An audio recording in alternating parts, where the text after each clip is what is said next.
growing up in the church and growing up at a pastor's home, there's always been for me that elevation of ministry somehow, of being full-time paid ministry. And so that's a tension that maybe, I don't know if that's old school, I don't know if that's traditional church or what that is. And yet reality is none of us could do ministry if it weren't for everybody in our churches. And so you kind of step back and go, okay, there's a limit to what I can possibly do.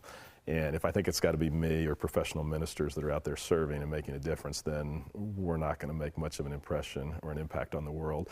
And so realizing my job, and Ephesians is real clear on this, my job is to equip people to go out and do the ministry, not me do it.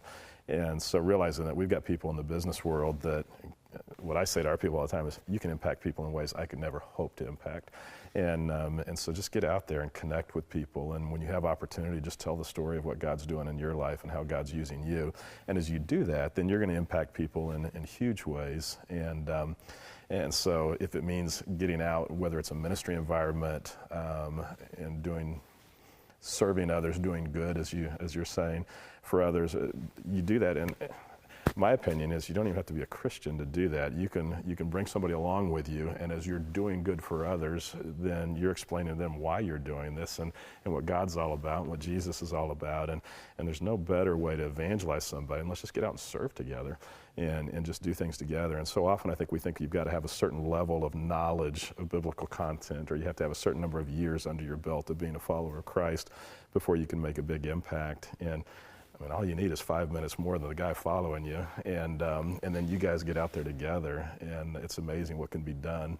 And I think that's where you grow, and that's where you learn. And so for us as a church, we're constantly pushing people away from church, and we say, come and serve in one area here in the church and then get out. And we don't want you here at church all the time. You've got to be out rubbing shoulders with people. And for me, the time that I've met more people in our community is when I've been out coaching my son's baseball team or things like that. It's not when I'm standing in church leading meetings or things like that. And so just telling our people, get out, get in the community. If you see a need, meet it. Do something to meet it. You don't need to wait for us as professional Christians to tell you how to meet it. You're smart enough. And so you get out and do it. And so just challenge in that way.